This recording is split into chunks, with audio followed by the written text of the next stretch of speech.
misalkan di stasiun kereta api misalkan, atau di berbagai pertemuan saya masih lihat orang-orang dewasa juga rupanya sebagai hiburan itu juga ada game online yang ternyata mungkin ini ada skema bagaimana untuk kemudian menyusupkan bahwa di game online itu ada judinya, Mas Iman. Oh, Sehingga tidak terasa kalau ini main judi karena ini dianggap main game gitu. iya. Ternyata game ada judinya lewat game gitu. Mhm. Ini yang kemudian memudahkan masyarakat mengaksesnya, Mas Iman. Tidak terasa kalau ini judi.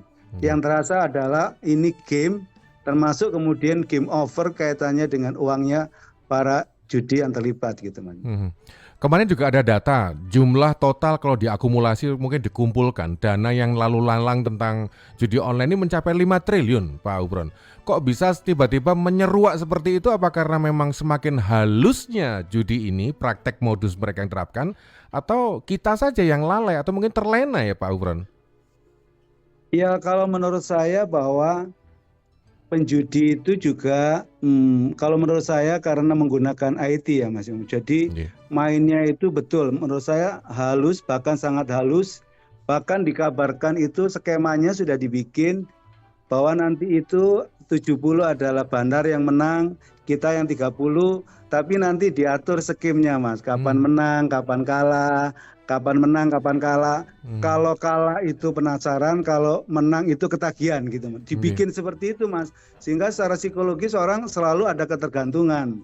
Maka menjadi penting persoalannya tidak saja preventif, penindaan dan penegakan hukum, tapi juga nanti rehabilitatif Mas. Iya. Karena kalau pada posisi pada ketagihan, yang pada ketergantungan itu juga persoalan secara psikologis kan Mas Iman. Iya betul. Clickers, kita masih ngobrol dengan Dr. Hufron, seorang pakar hukum dari Universitas 17 Agustus Untak Surabaya. Pak Hufron ini juga dikenal sebagai seorang advokat atau seorang pengacara, practitioner, law juris.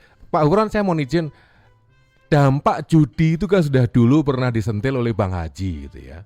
Bahkan Bang Haji itu bikin lagu judi gitu ya, yang nyoroti soal itu. Tapi dengan perkembangan seperti sekarang ini, terus gimana Pak Ufron? Lawang sudah merambah tua muda, nom-noman arek cilik sampai yang gerang itu juga main, sudah katut Pak Ufron. Pripun strategi kita menghadapi fenomena ini? Itulah Mas Iman, saya kemarin mengapresiasi Presiden mengeluarkan keputusan Presiden nomor 21 tahun 2024 tentang Satuan Tugas Pemberantasan Perjudian Daring. Ya. Menurut saya ini adalah satu strategi dalam rangka untuk percepatan pemberantasan perjudian daring dengan melibatkan lintas kementerian dan lembaga, Mas Iman.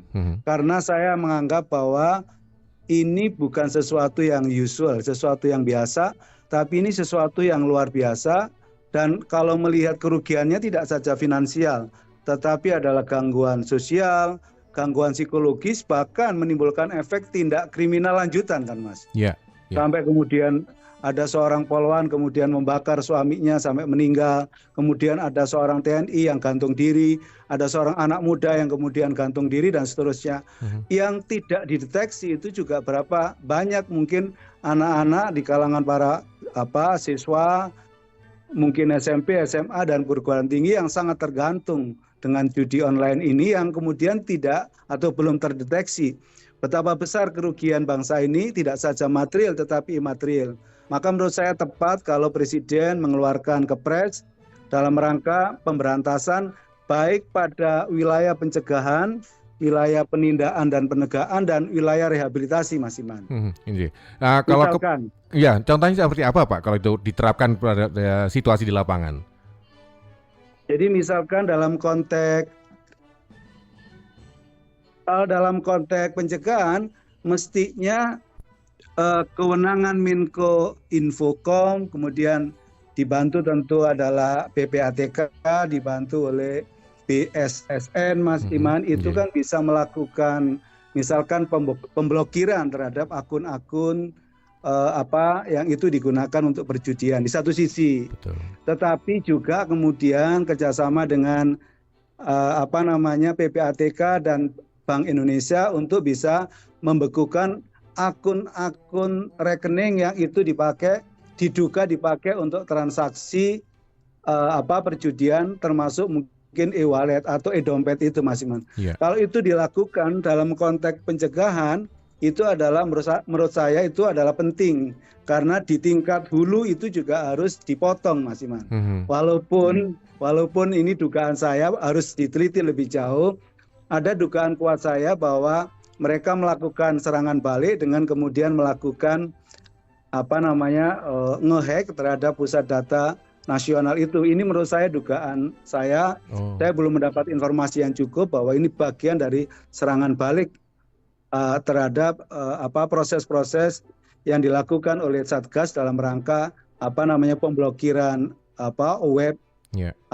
website untuk situs judi, dan dalam rangka pembekuan akun transaksi dan e-walletnya yang itu dilakukan oleh Bank Indonesia dan PPATK. Di tingkat penindakan tentu, Mas Iman, ada menurut saya apa yang dilakukan oleh kepolisian sudah ada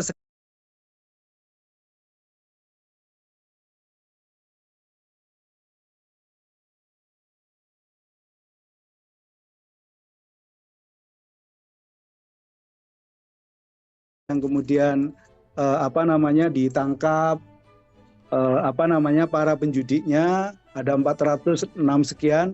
Menurut saya itu tidak saja mestinya adalah di tingkat permukaan para pelaku judi, tapi juga mestinya operator di balik itu adalah para bandar dan jaringannya, Mas Iman. Kalau hanya di permukaan kan tidak menyentuh siapa sesungguhnya mastermind-nya di dalam perjudian ini gitu. Apalagi ternyata proses transaksinya itu tidak saja dilakukan di dalam negeri, tapi juga dikontrol di luar negeri atau dari luar negeri gitu, Mas Iman. Nah itu kemarin juga PPATK menyebutkan dana-dana yang sudah terkumpul yang diduga terindikasi dipakai untuk judi online itu juga keluar ke Thailand, ke Kamboja, ke Vietnam. Dan katakanlah kalau dugaan Pak Hufron, meskipun ini masih belum konfirmasi, belum pasti. Kalau katakanlah dugaan Pak Hufron bahwa beberapa kasus atau kejadian hacking pada fasilitas-fasilitas strategis, server-server strategis ini sebagai serangan balasan, berarti kan mengindikasikan bahwa mereka ini punya sumber daya yang luar biasa sehingga bisa melakukan serangan-serangan balasan seperti itu, Pak Hufron. Betul, Mas Iman. Ini memang sebuah dugaan kuat saya ketika ada proses-proses pemblokiran dan pembekuan terhadap situs-situs judi dan pembekuan rekening itu. Tentu kita paham bahwa memang jujur saja bahwa kalau ini betul adalah merupakan serangan balik yang dimana ternyata itu yang diserang itu pusat data nasional, Mas Iman. Jadi bukan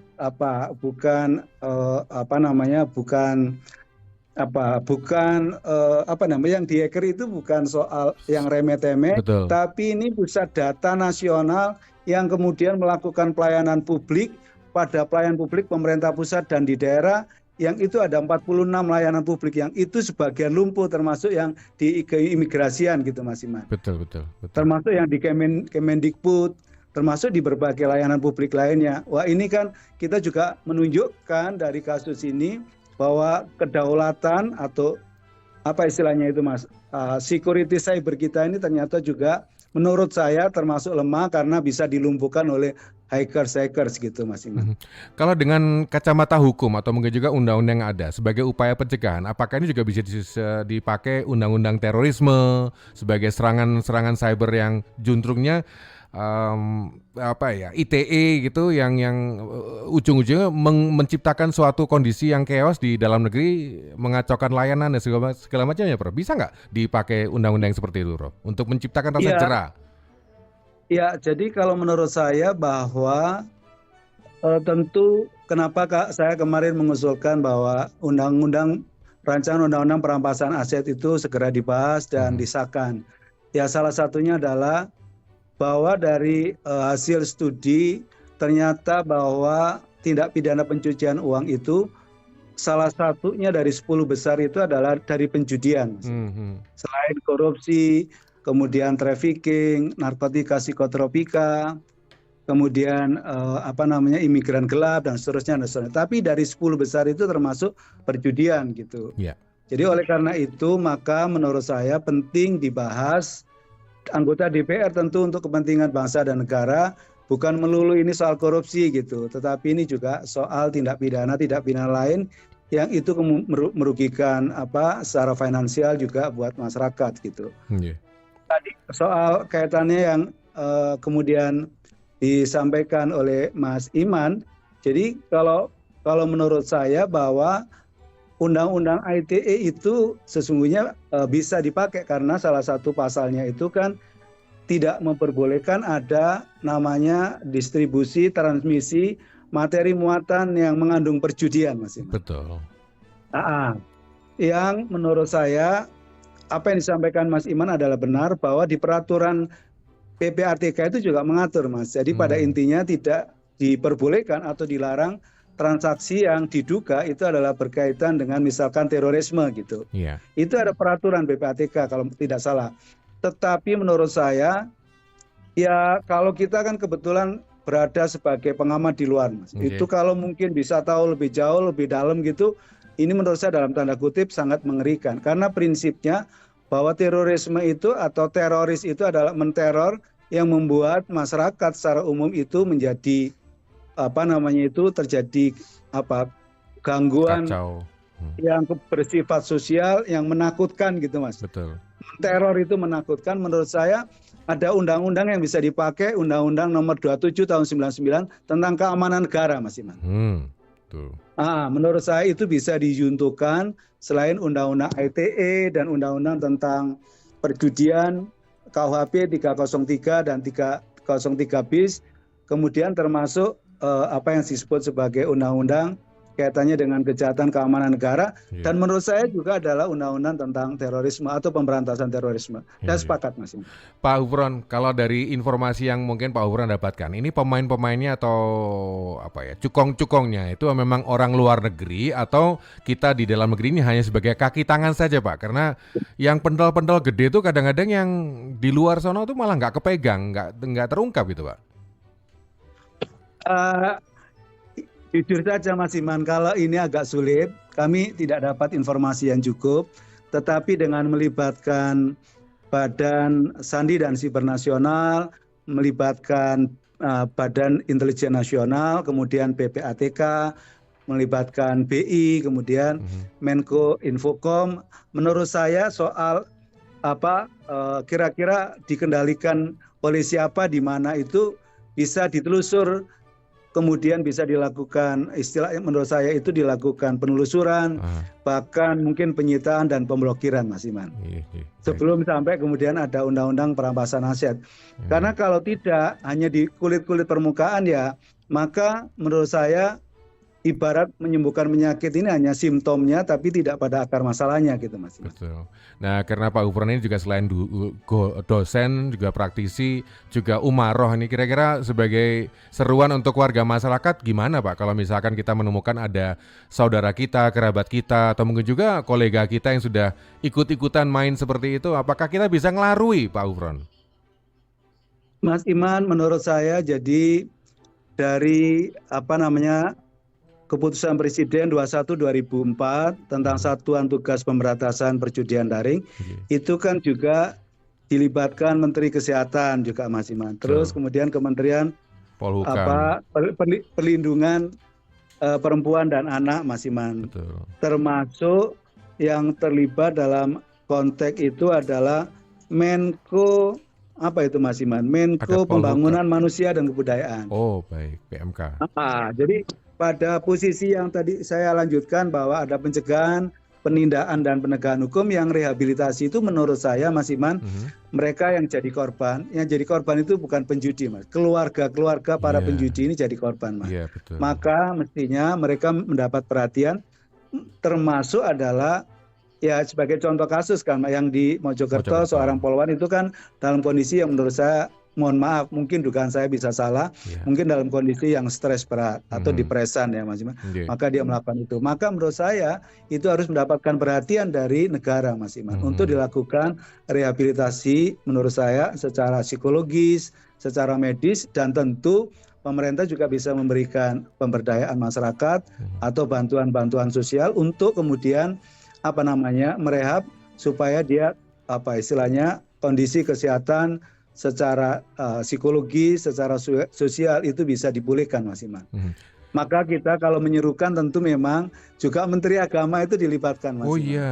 Jadi kan Menteri Agama dilibatkan, menurut saya juga memiliki fungsi dalam kaitan dengan bahwa sesungguhnya seperti yang disampaikan Rhoma Irama tadi bahwa judi itu haram, tapi kalau ini kan dipikirnya ini bukan judi, Mas, karena dipikirnya ini permainan gitu lah, Mas. Betul. Maka ini penting diedukasi. Rupanya juga Menko Infocom sudah melakukan blasting itu, tetapi rupanya masyarakat pada titik tertentu, Mas, yang pada tingkat ketergantungan ya tidak cukup dengan nasihat, Mas. Tentu harus dengan merehabilitasi kondisi psikologi, sosial, mungkin juga ekonomi ya, Mas. Baik, Pak Ufron, terima kasih. Langkah besar, mudah-mudahan tantangan besar ini kita bisa hadapi bersama-sama. Apalagi sudah ada payung hukumnya, sudah ada aturannya. Mudah-mudahan kita bisa bersama-sama minimal melindungi keluarga kita dari ekses judi online. Matur nuwun Pak Ufron. Sami-sami Mas Iman, semoga bermanfaat. Amin. Assalamualaikum warahmatullahi wabarakatuh. Waalaikumsalam warahmatullahi wabarakatuh. Kita baru saja ngobrol dengan Dr. Ufron, seorang pakar hukum, seorang pengajar, seorang pengacara, seorang advokat tentang judi online dan kajian-kajian beliau. Mudah-mudahan saja ini bermanfaat karena diskusinya kalau bicara soal judi online bisa panjang, apalagi secara tahun ke tahun kita sudah dapatkan kabar juga mana sih ada orang yang kaya tiba-tiba kaya dari judi. Bahkan kalau mungkin clickers tergolong orang-orang seperti saya yang judi yang kuno-kuno, pernah tahu kan Bang Haji Rhoma Irama itu juga pernah mewanti-wanti bahaya judi. Nah kalau zaman dulu tuh kita judinya jackpot, kartu, poker dan sebangsanya. Sekarang ini judi online seperti kata Pak Ufron tadi sudah menyusup sampai ke ranah dunia anak-anak, dunia permainan dan dunia ketangkasan game online. Dibantu tentu adalah PPATK, dibantu oleh BSSN, Mas Iman, itu kan bisa melakukan misalkan pemblokiran terhadap akun-akun yang itu digunakan untuk perjudian di satu sisi, tetapi juga kemudian kerjasama dengan PPATK dan Bank Indonesia untuk bisa membekukan akun-akun rekening yang itu diduga dipakai untuk transaksi perjudian, termasuk mungkin e-wallet atau e-dompet itu, Mas Iman. Kalau itu dilakukan dalam konteks pencegahan, itu adalah menurut saya itu adalah penting karena di tingkat hulu itu juga harus dipotong, Mas Iman. Walaupun ini dugaan saya harus diteliti lebih jauh, ada dugaan kuat saya bahwa mereka melakukan serangan balik dengan kemudian melakukan ngehack terhadap pusat data nasional itu. Ini menurut saya dugaan saya belum mendapat informasi yang cukup bahwa ini bagian dari serangan balik terhadap proses-proses yang dilakukan oleh Satgas dalam rangka pemblokiran website untuk situs judi dan dalam rangka pembekuan akun transaksi dan e-walletnya yang itu dilakukan oleh Bank Indonesia dan PPATK. Di tingkat penindakan tentu Mas Iman ada menurut saya apa yang dilakukan oleh kepolisian. Sudah ada sekian banyak yang kemudian ditangkap para penjudinya, ada 406 sekian. Menurut saya itu tidak saja mestinya adalah di tingkat permukaan para pelaku judi, tapi juga mestinya operator di balik itu adalah para bandar dan jaringannya, Mas Iman. Kalau hanya di permukaan kan tidak menyentuh siapa sesungguhnya mastermind-nya di dalam perjudian ini gitu. Apalagi ternyata proses transaksinya itu tidak saja dilakukan di dalam negeri, tapi juga dikontrol di luar negeri atau dari luar negeri gitu, Mas Iman.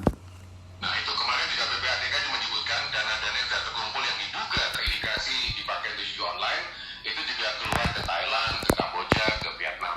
Dan katakanlah kalau dugaan Pak Ufron, meskipun ini masih belum konfirmasi, belum pasti. Kalau kata pun dugaan Pak Ufron bahwa beberapa kasus atau kejadian hacking pada fasilitas-fasilitas strategis, server-server strategis ini sebagai serangan balasan, berarti kan mengindikasikan bahwa mereka ini punya sumber daya yang luar biasa sehingga bisa melakukan serangan-serangan balasan seperti itu, Pak Ufron. Betul Mas Iman. Ini memang sebuah dugaan kuat saya ketika ada proses-proses pemblokiran dan pembekuan terhadap situs-situs judi dan pembekuan rekening itu. tentu kita paham bahwa memang jujur saja bahwa kalau ini betul adalah merupakan serangan balik yang dimana ternyata itu yang diserang itu pusat data nasional, Mas Iman. Jadi bukan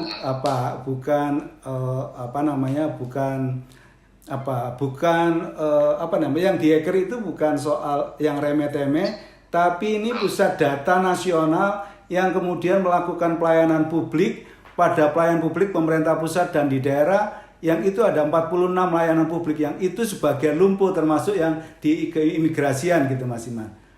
Termasuk yang di Kemendikbud, termasuk di berbagai layanan publik lainnya. Wah, ini kan kita juga menunjukkan dari kasus ini bahwa kedaulatan atau apa istilahnya itu, Mas, security cyber kita ini ternyata juga menurut saya termasuk lemah karena bisa dilumpuhkan oleh hackers gitu, Mas Iman. Kalau dengan kacamata hukum atau mungkin juga undang-undang yang ada sebagai upaya pencegahan, apakah ini juga bisa dipakai undang-undang terorisme sebagai serangan cyber yang cenderungnya ITE gitu, yang ujung-ujungnya menciptakan suatu kondisi yang chaos di dalam negeri, mengacaukan layanan dan segala macam, ya bisa nggak dipakai undang-undang seperti itu? Ya. Menciptakan apa? Ya, jadi kalau menurut saya bahwa tentu kenapa saya kemarin mengusulkan bahwa rancangan undang-undang perampasan aset itu segera dibahas dan disahkan. Ya, salah satunya adalah bahwa dari hasil studi ternyata bahwa tindak pidana pencucian uang itu salah satunya dari 10 besar itu adalah dari penjudian, Mas Iman. Selain korupsi, kemudian trafficking, narkotika psikotropika, kemudian imigran gelap dan seterusnya. Tapi dari 10 besar itu termasuk perjudian gitu. Jadi oleh karena itu maka menurut saya penting dibahas anggota DPR tentu untuk kepentingan bangsa dan negara, bukan melulu ini soal korupsi gitu, tetapi ini juga soal tindak pidana lain yang itu merugikan secara finansial juga buat masyarakat gitu. Tadi soal kaitannya yang kemudian disampaikan oleh Mas Iman, jadi kalau menurut saya bahwa undang-undang ITE itu sesungguhnya bisa dipakai karena salah satu pasalnya itu kan tidak memperbolehkan ada namanya distribusi, transmisi materi muatan yang mengandung perjudian, Mas Iman. Yang menurut saya apa yang disampaikan Mas Iman adalah benar, bahwa di peraturan PPATK itu juga mengatur, Mas. Jadi pada intinya tidak diperbolehkan atau dilarang transaksi yang diduga itu adalah berkaitan dengan misalkan terorisme gitu. Itu ada peraturan PPATK kalau tidak salah. Tetapi menurut saya, ya kalau kita kan kebetulan berada sebagai pengamat di luar, Mas. Itu kalau mungkin bisa tahu lebih jauh, lebih dalam gitu, ini menurut saya dalam tanda kutip sangat mengerikan. Karena prinsipnya bahwa terorisme itu atau teroris itu adalah menteror yang membuat masyarakat secara umum itu menjadi terjadi gangguan yang bersifat sosial yang menakutkan gitu, Mas. Menteror itu menakutkan. Menurut saya ada undang-undang yang bisa dipakai, Undang-Undang Nomor 27 Tahun 99 tentang keamanan negara, Mas Iman. Menurut saya itu bisa dijuntukan selain Undang-Undang ITE dan Undang-Undang tentang perjudian KUHP 303 dan 303 bis, kemudian termasuk apa yang disebut sebagai undang-undang kaitannya dengan kejahatan keamanan negara, dan menurut saya juga adalah undang-undang tentang terorisme atau pemberantasan terorisme. Saya sepakat, Mas Iman. Pak Ufron, kalau dari informasi yang mungkin Pak Ufron dapatkan, ini pemain-pemainnya atau cukong-cukongnya itu memang orang luar negeri atau kita di dalam negeri ini hanya sebagai kaki tangan itu saja, Pak? Karena yang pentol-pentol gede itu kadang-kadang yang di luar sana itu malah nggak kepegang, nggak terungkap itu, Pak. Jujur saja Mas Iman, kalau ini agak sulit, kami tidak dapat informasi yang cukup, tetapi dengan melibatkan Badan Sandi dan Siber Nasional, melibatkan Badan Intelijen Nasional, kemudian PPATK, melibatkan BI, kemudian Menko Infocom, menurut saya soal kira-kira dikendalikan oleh siapa di mana itu bisa ditelusur kemudian bisa dilakukan, istilah menurut saya itu dilakukan penelusuran, bahkan mungkin penyitaan dan pemblokiran, Mas Iman. Sebelum sampai kemudian ada undang-undang perampasan aset. Karena kalau tidak hanya di kulit-kulit permukaan ya, maka menurut saya ibarat menyembuhkan penyakit ini hanya simptomnya tapi tidak pada akar masalahnya gitu, Mas Iman. Nah, karena Pak Gufron ini juga selain dosen, juga praktisi, juga umaroh. Ini kira-kira sebagai seruan untuk warga masyarakat gimana Pak kalau misalkan kita menemukan ada saudara kita, kerabat kita, atau mungkin juga kolega kita yang sudah ikut-ikutan main seperti itu, apakah kita bisa ngelarui Pak Gufron? Mas Iman, menurut saya jadi dari keputusan Presiden 21/2004 tentang Satuan Tugas Pemberantasan Perjudian Daring itu kan juga dilibatkan Menteri Kesehatan juga, Mas Iman. Terus kemudian Kementerian Perlindungan Perempuan dan Anak, Mas Iman. Termasuk yang terlibat dalam konteks itu adalah Menko Mas Iman? Menko Pembangunan Manusia dan Kebudayaan. Jadi pada posisi yang tadi saya lanjutkan bahwa ada pencegahan, penindakan dan penegakan hukum, yang rehabilitasi itu menurut saya, Mas Iman, mereka yang jadi korban itu bukan penjudi, Mas. Keluarga para penjudi ini jadi korban, Mas. Maka mestinya mereka mendapat perhatian, termasuk adalah ya sebagai contoh kasus kan yang di Mojokerto, seorang polwan itu kan dalam kondisi yang menurut saya, mohon maaf mungkin dugaan saya bisa salah, mungkin dalam kondisi yang stres berat atau depresan ya Mas Iman, maka dia melakukan itu. Maka menurut saya itu harus mendapatkan perhatian dari negara, Mas Iman, untuk dilakukan rehabilitasi menurut saya secara psikologis, secara medis, dan tentu pemerintah juga bisa memberikan pemberdayaan masyarakat atau bantuan-bantuan sosial untuk kemudian merehab supaya dia kondisi kesehatan secara psikologis, secara sosial itu bisa dipulihkan, Mas Iman.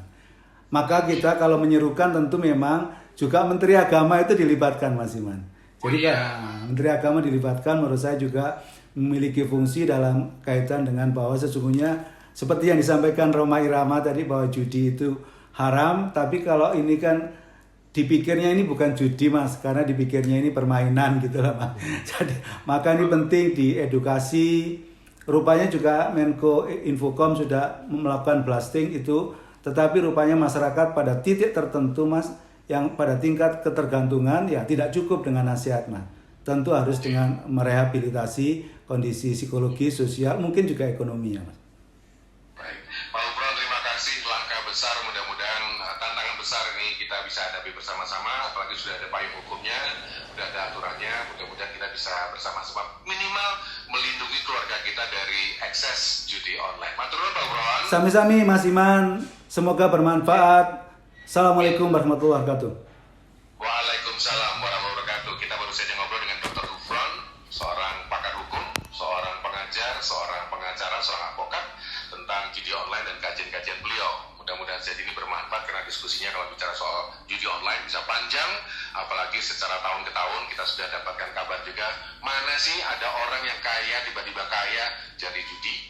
Bahkan kalau mungkin clickers tergolong orang-orang seperti saya yang judi yang kuno-kuno, pernah tahu kan Bang Haji Rhoma Irama itu juga pernah mewanti-wanti bahaya judi. Nah, kalau zaman dulu tuh kita judinya jackpot, kartu, poker, dan sebangsanya. Sekarang ini judi online, seperti kata Pak Gufron tadi, sudah menyusup